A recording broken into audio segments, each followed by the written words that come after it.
Doctor Yunus সাহেবের। কোনো ধরনের গড়িমসির কারণে আমাদের সেই যাত্রাপথ যাতে বিঘ্নিত না হয়, সেই যাত্রাপথ যাতে কোনোভাবে তার অন্তরায় তৈরি না হয়, সেইটা করতে হবে। আজকে গণতান্ত্রিক সরকার নাই বলেই আজকে ইনভেস্টমেন্ট হচ্ছে না, আজকে বিনিয়োগ হচ্ছে না, বিনিয়োগ করতে কেউ সাহস পাচ্ছে না। কারণ অন্তর্বর্তীকালীন সরকার তো হচ্ছে একটি অন্তর্বর্তীকালীন সরকার, সাময়িক সরকার।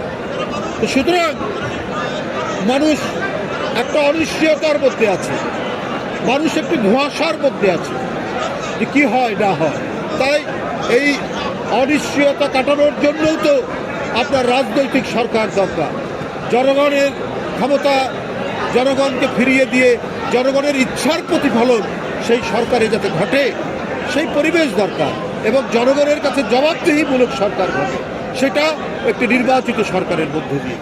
তাহলে আমাদের অর্থনীতির যে আজকে অনিশ্চয়তা, অর্থনৈতিক যে সংকট, আজকে বিনিয়োগ হচ্ছে না, আমাদেরকে বেশিরভাগ এখন বৈদেশিক ঋণের উপর নির্ভর করতে হচ্ছে। আমরা অভ্যন্তরীণ সম্পদ থেকেও আমরা বিনিয়োগ করতে ভয় পাচ্ছি। আমাদের প্রতিদিন আমাদের যে জাতীয় রিজার্ভ, সেই রিজার্ভ আবার কমতে শুরু করেছে। এইটা তো একটা কালো মেঘ, দিগন্ত রেখায় কালো মেঘ দেখা দিচ্ছে। সুতরাং এগুলো দূরীভূত করতে হলে আমাদেরকে অবশ্যই একটি নির্বাচিত সরকারের পথে আমাদেরকে যেতে হবে।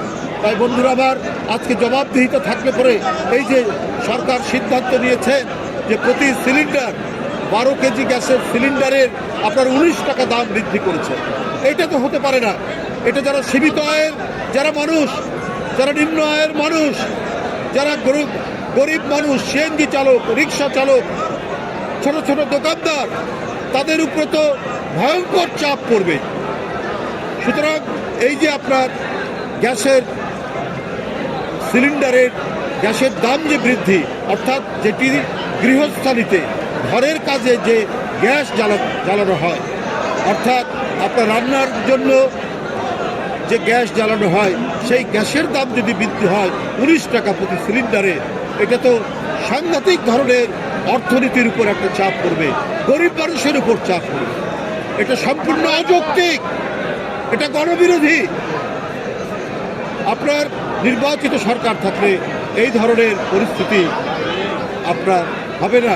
আমরা গণতান্ত্রিক রাজনৈতিক দল অন্তর্বর্তীকালীন সরকারকে আমরা সমর্থন দেই, এখনও সমর্থন দেই, কিন্তু আপনার মনে রাখতে হবে আপনাদের সিদ্ধান্ত যেন গণবিরোধী না হয়। এটা গরিব মানুষ মারার কোনো সিদ্ধান্ত না হয়, সীমিত আয়ের মানুষ আরও বেশি নিপীড়িত হবে। এমনিতে প্রতিদিন নিত্য প্রয়োজনীয় জিনিসের দাম বৃদ্ধি পাচ্ছে, চালের দাম কমাতে পারেনি, যেখানে মানুষের মোটামুটি পেট ভরবে তার দাম কমাতে পারেননি। তার উপরে যদি আপনার এই সিলিন্ডারের দাম বৃদ্ধি করেন, সিলিন্ডার গ্যাসের দাম বৃদ্ধি করেন, এটা মরার উপর খাড়ার ঘা ছাড়া আর কিছুই না।